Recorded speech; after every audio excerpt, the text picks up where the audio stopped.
Thank you so much for joining. I'm going to be chatting today with Fiona Clark, who is known on Instagram as the Harley Street Emporium, and also she is the co-founder of the Menopause Research and Education Fund. We're going to be talking about myths and menopause, which are two words that seem to be inextricably linked, and we would love to know why. Hi Jane. Why? So she seems to have lots and lots of research, and we would love to. I'm going to just get her on.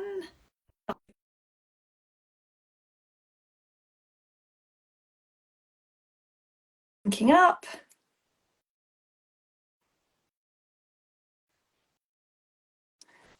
That should be her.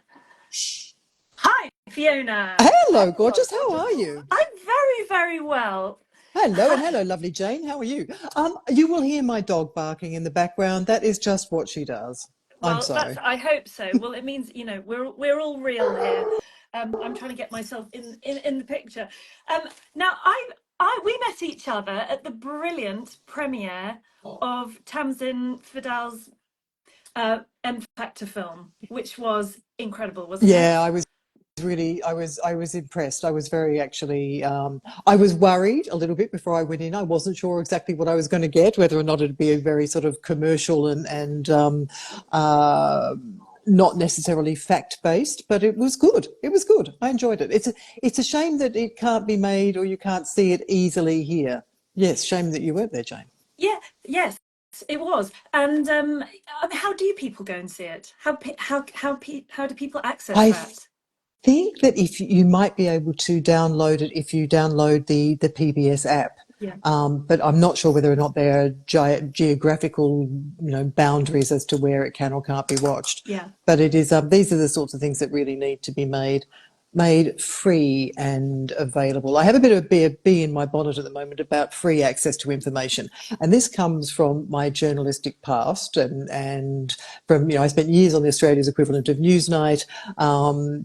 Years as a very, very serious journalist. And it worries me continuously now, especially with what's happening in the States, about the lack of fact checking and the drawing back and the difference, the lack of understanding of what freedom of speech means as opposed to having an opinion and spreading lies. Yeah. That's my bee in the bonnet for today. Yeah, and actually, having seen that film premiere, and I'm sorry for people that haven't seen it, but I actually left thinking that I felt that we were a lot further ahead factually in the UK than they were in the States. I'm slightly putting that out there, but that's that in my heart. When I left, I thought, I don't think that the majority of people think in the same way. There seemed to be less myths in the UK, and I know we're talking about myths today, but I thought I felt a little bit further forward in our conversation. I don't know if you would agree. I don't know actually, because I think that they're the same ones, but I think there were various people obviously in America who were outraged by it, and saying that again it was perpetuating the same kind of myths, that HRT will prevent dementia, HRT will prevent heart disease, HRT will do all of these sorts of things for people, and they were very, very angry. And I kind of thought I think we've heard these for so long now that our level of outrage isn't quite as high. So we just sort of go, oh yeah, okay, and then sort of keep on walking. So that's So progress. That's progress, isn't it? Okay, so I think let's so, as just long as people have end up with the right information, I suppose, in the end, because at the moment, I mean, it may well end up that HRT might be a preventer of dementia, speaking of myths and things like that, but at the moment we just don't know because the research isn't there. yes. Logically, you would think yes, but not necessarily for the reasons that are being espoused by a lot of people. Really, it might actually boil down to not estrogen receptors screaming out for estrogen in the brain. It might actually boil down to untreated vasomotor symptoms. That's So where it's going.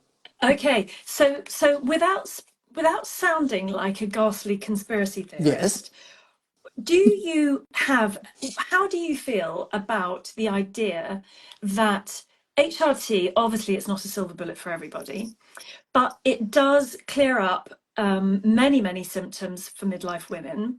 And perhaps a lot of those symptoms are being treated by other drugs, which are being funded by large pharma. Um, am I being outrageous to suggest that if we if we really thought that all these symptoms might go away with one little sticky patch or a bit of gel and spray, that those big pharmas will lose out on selling us, I don't know, antidepressants, antipsychotics, painkillers, heart treatments? Is that why the research is limited? Look, I think there are a myriad of reasons. And actually, it's interesting that you asked that because in the last month or so, I've been commissioned to write a book looking at all of this. So at the moment, if people are thinking, where did Fiona go? It's because I am down a million and one rabbit holes looking at exactly these sorts of things. So it's a sort of socio-political look at how we've come to this point in the menopause movement. We've had the rise of the medical influencer and other influencers as well, which have literally thrown a grenade into the ivory tower that hasn't been able to react quickly enough to all of these things for reasons that still remain baffling to me. Because it's not like they don't know what the research are, so they really should actually be able to come back pretty quickly and go, hang on a second, no, that's not 100% correct, because they have it at their fingertips. So that annoys me. But looking at all of that, I think there are a bunch of reasons, and it boils down in many ways to the fact that women's health just isn't taken seriously. The WHI study that said that we're all going to end up with breast cancer, having heart attacks, and die if we take HRT, which ended up being wrong, and also the fact that for a very, very long period of time we had there were a number of drugs that were trialled on women or given to women that caused birth defects, which meant that in 1977 the FDA in America actually put in their policy, do not include women of childbearing age in your clinical trials. So basically we've been massively sidelined for the last 50 years in terms of medical research. And these days, I think the only way we're really fighting our way back into it is by having to make that economic argument that actually we're part of the workforce now. We're 51% of an ageing population. You cannot ignore us any longer. So I don't necessarily think that it's a giant big pharma conspiracy. I think that it's a lot of stuff that has actually compounded together to make us not matter. So, do you think it is really that workplace um, topic that is making us suddenly have a voice? Because um, we're relevant. Apart from being non-childbearing in Mm. midlife, we are relevant as an income. Is that what you feel it might be? This title drives me nuts. Every time this arrives in the post, and you can see I haven't even opened this one yet. Every time this arrives in the post, I think, God, do we have to be defined by our ability to have children? Is there no other better way of defining us? It actually really drives me batty. No, I don't think it's necessarily just that. I think literally, as Jane will know, over the last, more than a decade or so, we've had those very strong grassroots voices, including Jane, Katie Taylor, Diane Dancer-Prink, all of those women who really, really advocated for better healthcare. And then as that's grown, we've seen, menopause mandate come in, and we've seen these other sorts of groups as well form. But the only way to really get the government to take notice, because on this side we've got the people saying, hang on, you've got to spend money on us. But the only way to make them do that is by putting that economic argument up, saying, well, hang on a second, you're going to save money if you actually do this. With one of the reports coming out recently saying, if you spend every £1 spent on menopause research and menopause investment will return £3.50 in higher income countries and £2 dollars actually in lower income countries. So there's a huge benefit to economies if people actually make that investment. So I don't think I think that's come out of all of those people for the last 15 years or so going, hang on a second, this is just wrong. Yeah. And from a medical point of view, in the UK, the NHS, if HRT, and I'm not just talking about HRT, it isn't for everybody, not everybody can take it or wants to take it, but that in the long term will save an enormous amount of Huge. of finance, won't it? Oh, I know. exactly. I mean, not just in that perimenopause period. And this is the other thing that drives me batty. There are a lot of things that are driving me batty at the moment. Go for it. We have there's a and rightly so, a very strong focus on perimenopause and what people would go through when they go through that. But what doesn't always get the same amount of attention is those changes, those silent changes that you don't see when you hit menopause that are affecting your triglycerides, your cholesterol, your bone health, your metabolic health, and that's where the really big costs come in later on in heart disease, diabetes, dementia, all of those sorts of things, bladder health.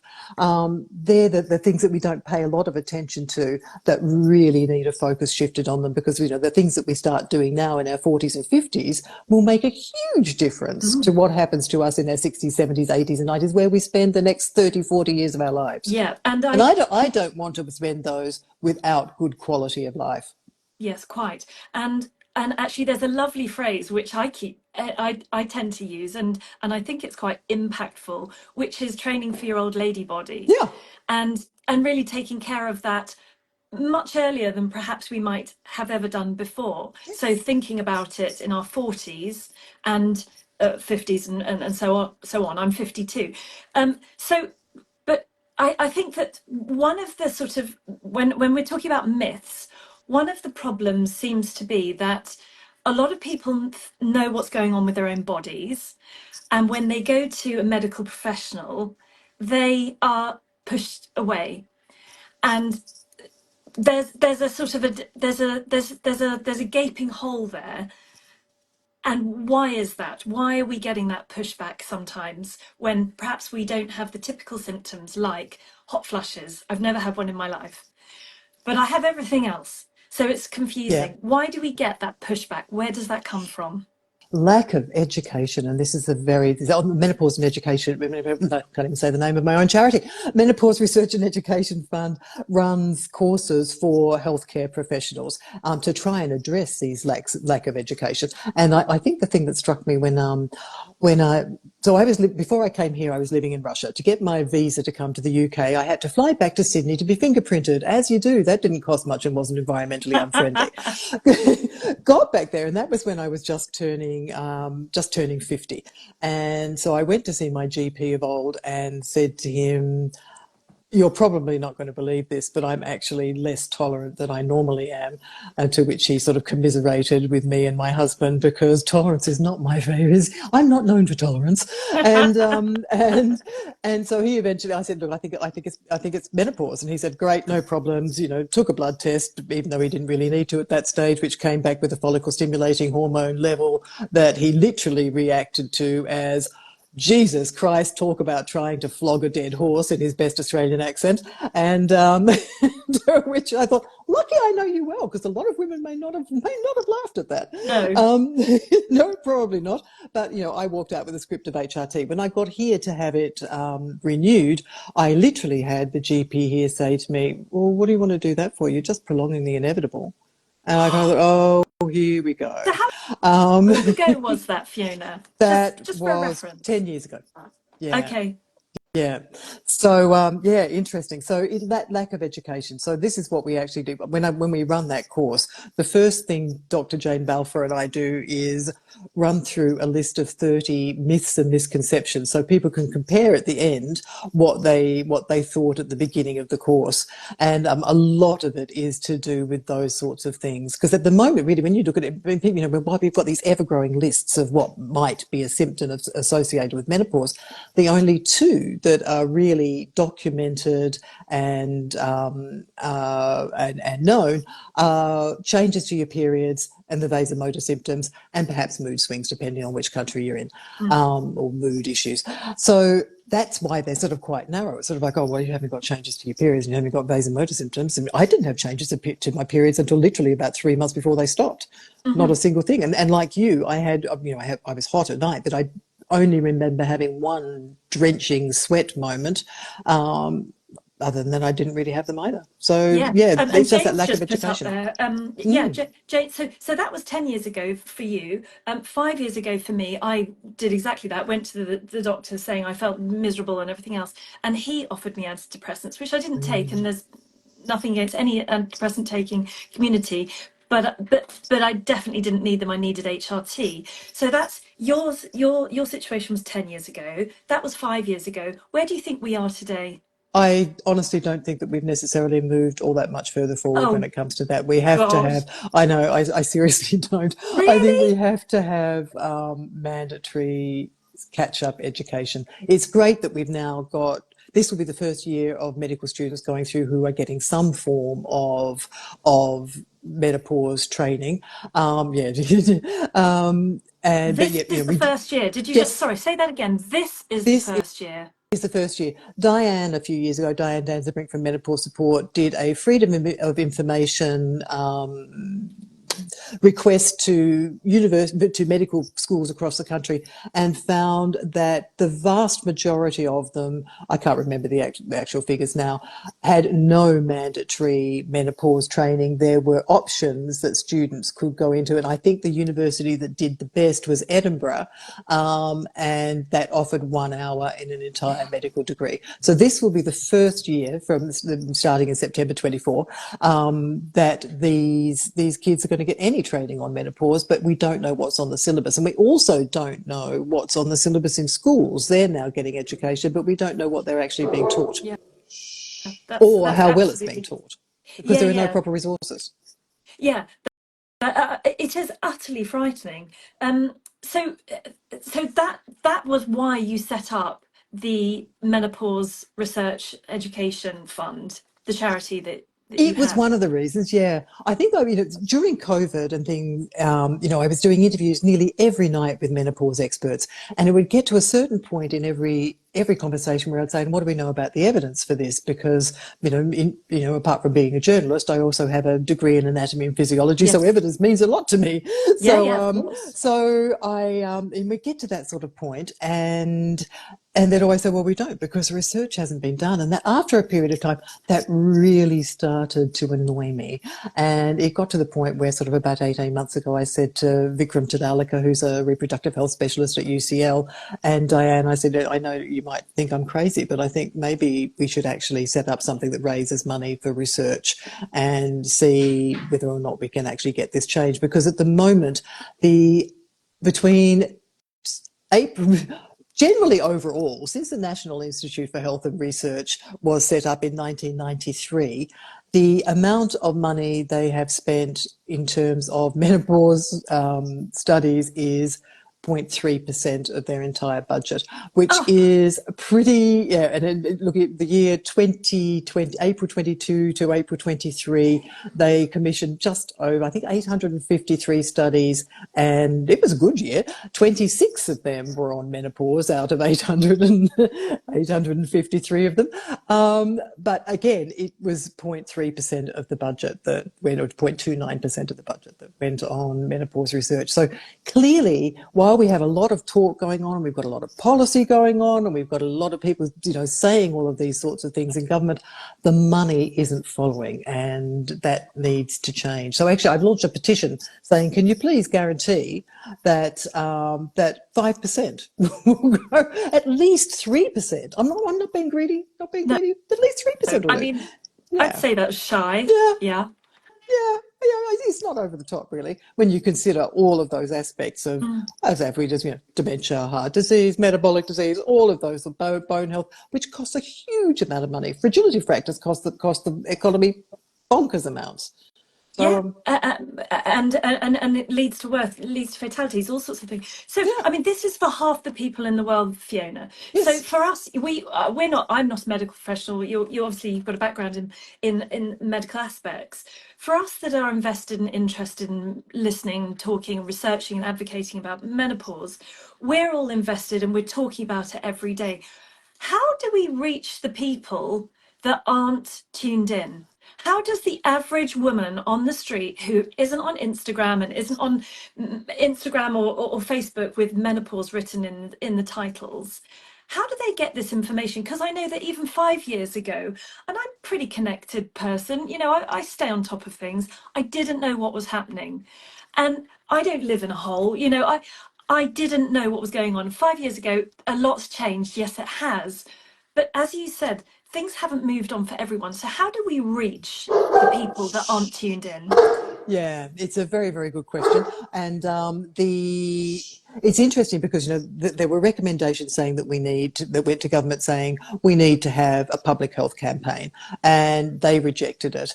And in recent committee hearings where the Leslie Reagan and Sue Manning have been talking to members of Parliament, sorry, All they've right. asked them. Can you hear them? No.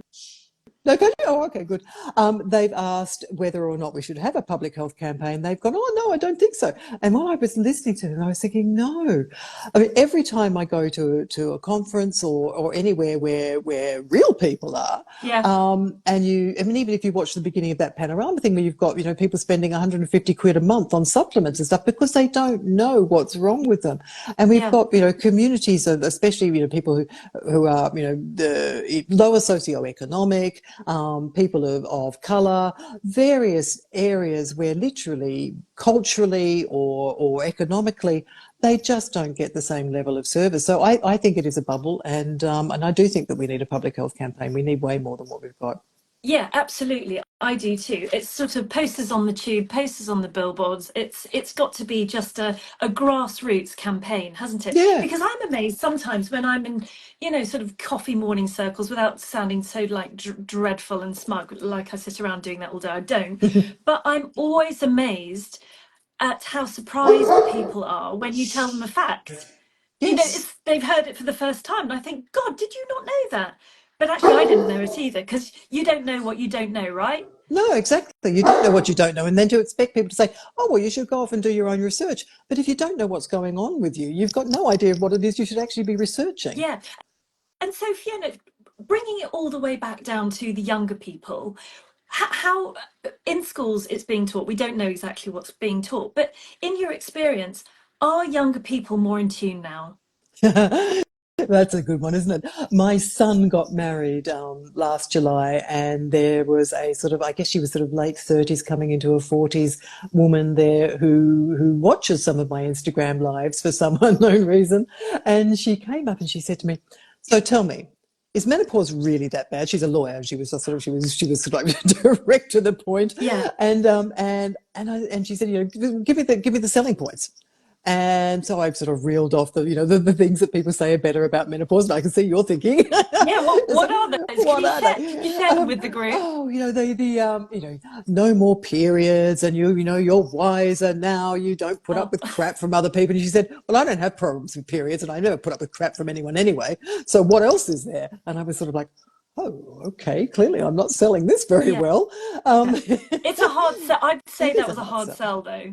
But it doesn't have to be really. I mean, there are so many people who are doing so many brilliant and amazing things after the age of 50. So, it's not an end of life. It's, if you can manage to get the right help and the help that you need, if you need help, and not everybody does, then, you just keep on going and bigger and better. I mean, Yeah, I never sure. thought I'd be insane enough to start a charity at the age of 60. Yeah, Clearly and I I never am. thought I would be starting a menopause related uh, product at the age of 50. Yeah. But I guess some people say the best type of menopause is when a woman is informed. So, Yes. regardless of your symptoms, the outcome, whatever, it's about information, isn't it? It is about information, absolutely. Yes, and you too, Jane. Yeah, absolutely. It is. If you don't have the right information, you can't make the right informed choices. Yeah. So, do you think there's a sort of concept of the just a sort of murmurings I hear of people saying, why don't we get rid of the word menopause because it doesn't serve us? Does it need to have a makeover? And do we need to have a hormone insufficiency? If it was a different wording, would there be more uptake? Would it be more obvious?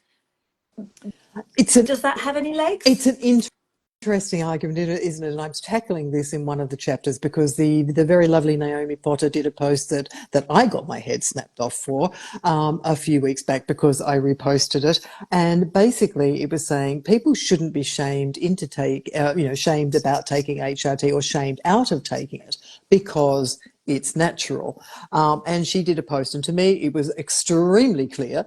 It basically said that you know you yes, menopause is a natural process, but there are very many things that happen in your body that are a natural process that you wouldn't think twice about treating. Yeah, Pregnancy, hearing loss, declining eyesight, yeah, even diabetes, cancer, all of those sorts of things. A tumor growing in your body, you can argue, is a natural occurrence. So, but you wouldn't not think of treating cancer. So, a lot of people came back and they got very angry about this. They said, "Well, how dare you call menopause a disease?" And basically, she was saying exactly the opposite. She was literally saying it's natural, but you wouldn't not treat it. So, so don't be shamed out of taking HRT if you think you need it. So I don't know that the change of name, to get to your question, okay. is necessarily the answer because the semantics at the moment are just so political. So, so with where has that come from? Where has that? Why have we got that attitude? I Not we, don't know. them, whoever. I don't know. Try to ring me actually speak of the devil. Oh, maybe they Um, want to join in. that probably wouldn't really add to the conversation. The I don't know why we are so polemic on this, but this is, the four Lancet papers that, I mean, this is actually one of the reasons why I said I've got to, I have to write this book because, there were these four Lancet papers in March last year that came out and said, we're over medicalising menopause, and we've got to stop that. We've got to give women, we've got to empower women to make their own choices, which of course, as you've just said, you can't do unless you have the right information. And we've gone too far in that aspect when really, actually, if you think that 30% of women have severe menopause symptoms and 60 or so percent of them have moderate to severe menopause symptoms, and we're in the UK only giving HRT to 15% of them, and in the US, apparently it's dropped from 4% to 2%, then Yes, clearly it's not over medicalised. yes. We learnt that in the film, didn't Yeah, we? When they said that in the film premiere, the room gasped. yeah, yes. Even I gasped because I didn't think that was the case. Yeah, Yeah, yes, exactly. Never heard that with erectile dysfunction. The other thing about that is that then the response to that came out of the US was to not put the response into a medical magazine, but to put it into Ms. Magazine. And I'm assuming that you know what Ms. Magazine is. But for those who don't, Ms. Magazine is a magazine that was started by, and the reason why I say this is because every time I say this to a man, they look at me blankly. They've got absolutely no idea who Gloria Steinem is. And I have to explain to them the whole 70s men and rise in feminism. So Gloria Steinem is a feminist from America who in the 60s and 70s was an incredible advocate for women at work and abortion rights and all of those sorts of things. Her magazine is Ms. Magazine, and the decision then to put that response into Ms. Magazine effectively changes where this whole debate takes place. It's no longer, we've had to have a democratization of information, and it's no longer just taking place in an ivory tower. It's out there on the feminist agenda. So that to me is a turning point, and one. Yep. yeah. I was just going to say, just on that's almost there's a nuance in there which I feel always gets a bit sticky. Is that there's sort of an association that HRT and feminism kind of go hand in hand, and it all can get a little bit sort of we're just too political.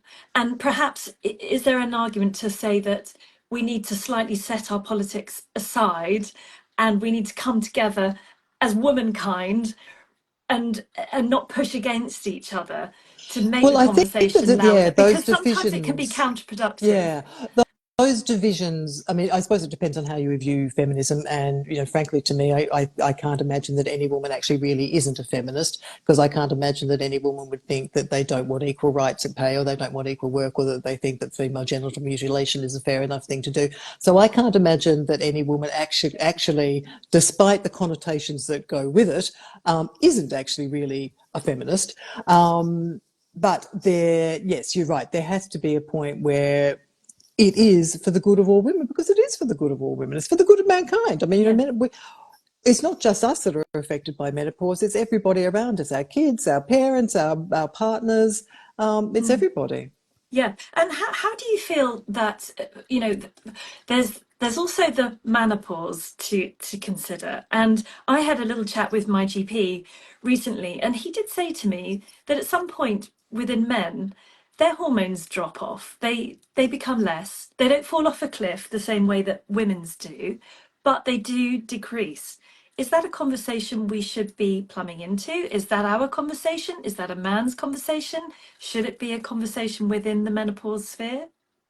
Oh, well, I think we probably have to have an understanding of what both of us are going through, because the symptoms are very similar. And it's actually an interesting one too, because I remember when I moved from the Australian Broadcasting Corporation to medical publishing, there was a lot of talk of, this is, 20 odd years ago, a lot of talk, very little talk about menopause. I mean, absolutely nothing. I mean, put it this way, despite having a degree in anatomy and physiology, having spent, 3 years in a lab chopping up scrotums and penises and looking at, the insides and outsides of bodies, we never once chopped up a uterus. We never once looked at a vagina. We never once looked at an ovary. And I can tell you, we never actually even looked at the vestibule of, any of these very wonderful people who donated their bodies to science. Basically, we had one lecture on gynecology, and that was it. So there you go. Oh, that's The It fascinating, was, and Fiona. I did the same anatomy as med students. So there you go. I had a great live the other day with Dr. Anna Hormones. I'm sure you know her, and we were talking about testosterone. And just for lols and giggles, in the morning, I put into Google what is testosterone, and out came two printed sheets generated by AI, and it went through testosterone that was all related to men. It went through scrotum, it went through aging, it went through every single subject, and not once, even in that AI generated, which is sweeping the entire internet for information about that, did it refer to it any relation with a female. I know, it's bizarre, isn't it? I mean, every time I think I'm going to show, because testosterone, because we always talk about testosterone levels, and when we think, oh my god, they're falling off, they actually start to fall off when you're about 30, and they really decline very, very, very, very slowly, and actually Yeah. start to. So yeah, we do a lot more search on start to go up a little bit in your 70s and 80s. Relatively speaking, that could be because it's produced higher cortisol levels in various places where it's sort of produced in the body. But to find even a graph of that, in the end, I had to make my own. Yeah. It was Actually, just James just put insane. on here, so we need to have more research on testosterone. Can you tell us any more, if there's any more research coming There about is. testosterone? I know that there's a study in King's about testosterone patches, which I'm really excited about. How about, do you know any other research, or have you started or instigated any? We haven't as yet, because we don't have enough money to actually fund any research. So please donate to the Menopause Research and Education Fund, because research is unbelievably Yeah. expensive. And to give you an idea of that, the NIHR has recently announced that it's going to give £2.6 million to testosterone research. So Wow. that is a very, very good thing. We won't see the results of that for another 4 or 5 years, but that's a step in the right direction. And towards the end of last year, I was running a series called Menopause Masters Interviews with leading researchers from around the world who don't have humongous Instagram followings, but they're the ones that the work they do is what the guidelines are actually based on. And one of them is Susan Davis, and she's an expert in testosterone. And I'm feeling mildly guilty because I think I pushed her onto social media. She suddenly Good. started posting a couple of weeks ago, and she was saying she'd just started another research project, and I think she was getting around about 3.5 million in funding for that. I'm not sure whether that's dollars or pounds. And I felt kind of really sad afterwards, because I sent her an email saying, an email saying, look, if there's anything we can do to help you with your research, let us know. And then I looked up how much she was getting, and I thought, the amount of money we can offer her is going to be so insignificant that it just wouldn't even be worth talking about. She sort of gave me a very, Oh, very polite reply, and I thought she probably thought, what a sweet little person to be offering me that tiny, tiny, tiny little bit of oh, money. but So, God, doesn't it? But then doesn't it all help? And actually, if lots of people put into that pot, it's about raising yes. awareness to get a lot of people putting it into that pot. It's it's what's the phrase? Make once, use many. And Yeah. I guess we need to be centralizing that research. Yeah, absolutely. And I mean, and there's just so much that needs to be done. I mean, even your simple things like, UTIs in women in nursing homes, that wouldn't cost a huge amount of money, but that would save the NHS a lot of money and a lot of unnecessary deaths from septicemia. Yeah. These sorts of things would be very, very easy to do, and they don't cost a lot of money. I get so many people saying, "Are you ready yet to give us some money? Are you ready yet to give us some money?" I think, oh, we don't actually have enough. So, Well, yes, we please. I mean, will even if it's definitely put. only a pound, just donate a pound. If 200,000 people donate a pound, we can fund a PhD person for more than a year to do some studies and do some data. Yeah, no, So absolutely. yeah. Well, after the live, and I know that we've only got you for a short time, so we'll stop in a minute. But I will just say now that we'll put all the links to the Menopause Research Education Fund into it below, and also to have a look at your website, Hello Menopause, which is brilliant, and it's all on there for us to use. And I mean, what just as a passing fact, what is the worst? As we've kind of digressed, but we were going to talk about myths. What's the worst myth that you've ever found or heard about menopause or HRT? Oh Can you God, there are think of one? so many, aren't there? I think the one that really jumps to my mind is, well, obviously it's natural, you don't need anything, which is just bollocks. Um, the other one I think is the thing that really gets me is the playing on safety fears and saying, oh well, it's safer then to have compounded goods because they're made especially for you, and you can go and pay and have this incredibly expensive Dutch test, and then we'll make this thing up for you that is for exactly what you need, personalised and tailored for you. And it's just, again, it's just, I'm sorry to sound angry, but it's bollocks. They're not recommended by any menopause society across the entire globe because they're not studied for safety or efficacy. If you are taking a menopause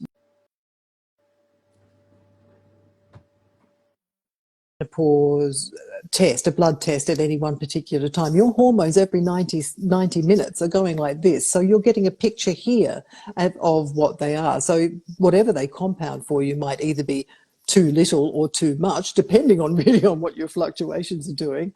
Yeah. And then they say, well, they're safer because they're bioidentical. Well, the stuff you get on the NHS is made from exactly the same stuff and can also be very well tailored to you because you can have it in different strengths and you can have it in different amounts. So Mm, it's tailored for you and that's safe and that's efficacious. It's been studied.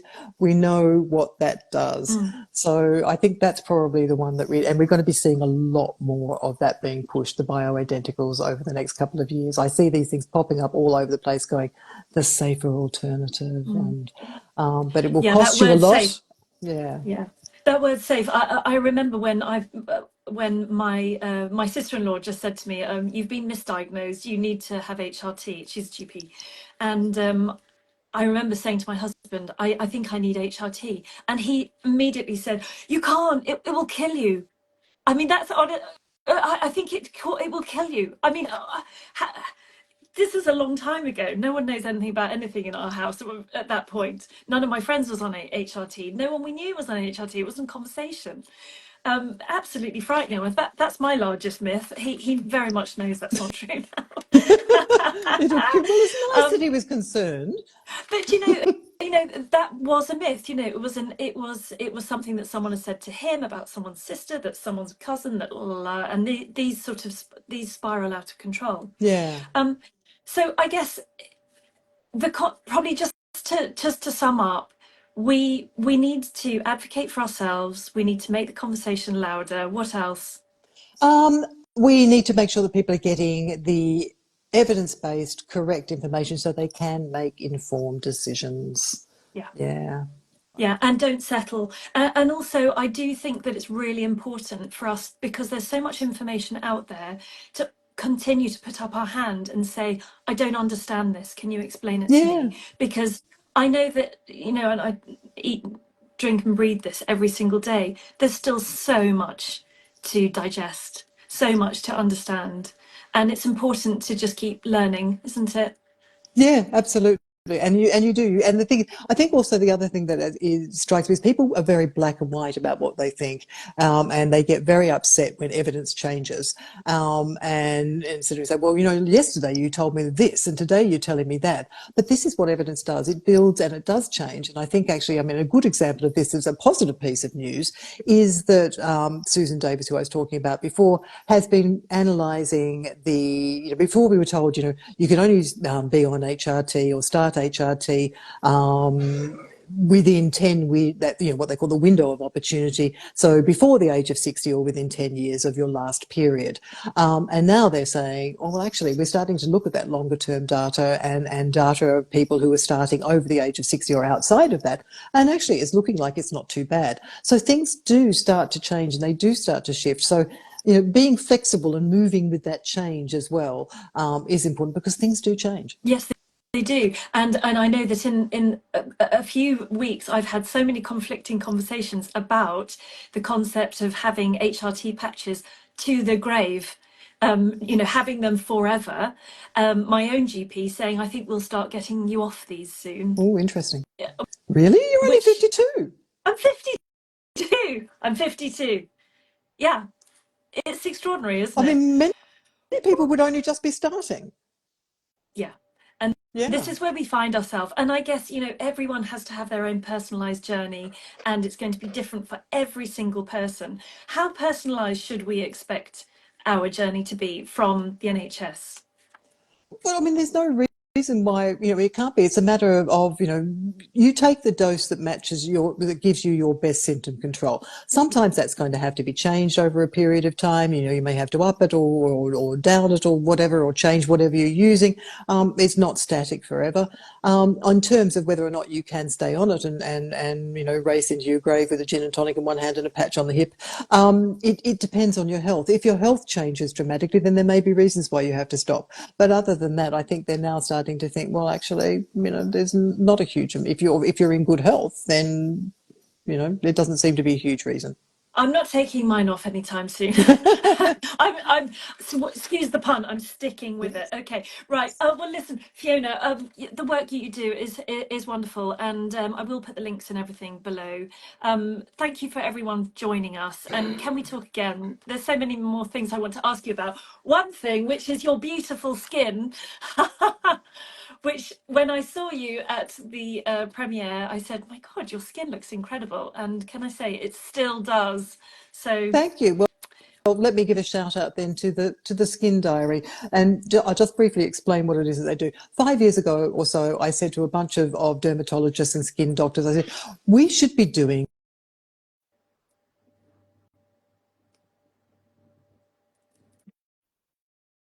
prescription grade pharmaceutical skincare delivered fresh to people's houses once a month, and it will be a game changer. They all looked at me and went, oh, that's going to be too difficult. How the hell will we do that? I went to a conference last year and saw these people called the Skin Diary. Went over and said, what do you do? And they said, we do this. And I said, that's exactly what I told people they should be doing a year or so ago. So I now I help them out with a podcast. Oh, you got their thing. Did you? There you go.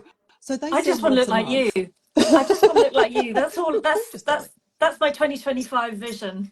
Yeah, well, it is. I mean, it's got your tretinoin, and it's not for everybody, but it is for aging skin. That's basically Yeah. what it's for. And yeah, I've got to say, not there's the number of people who have said that to me since I've started using this is incredible. I mean, I'm 60, so Yeah. you know. It was actually completely striking. I know we're digressing from, but it is a midlife thing. Our faces, we want to look good. When we saw you at that premiere, I spotted you across the room, and I thought, my God, you're glowing. Wow, there you go. Yeah, well, I said that to you, Thank you. so I'm going to hopefully, I want to glow like you without the ring light, help, which I would like to walk about with every day. So yeah, Skin Diary, shout out. Honestly, check it out if you haven't before. So Fiona, I'll put the links in, as I said. Thanks so much for chatting today. It's great, and I love the fact that you're agitating the conversation, because without that agitation, we don't make progress. So I'm an thank. angry woman. Well, we're Aged all care is angry the women. next one. Yeah. Did you see? I don't know if you saw the Instagram the other day that said, "Stop trying to call up all our young people for war." There's an entire global network of very angry women who've all got cars. We can all, we're all ready for a fight. Good point. Um, but hopefully less angry with managing our symptoms better with HRT or whatever it is, exercise, diet, all the things that help us. So thanks for the education. Let's do it again soon, That'd be lovely. and catch up with you on Instagram. Thank you. Thanks for listening, everyone. Take care. Bye. Bye.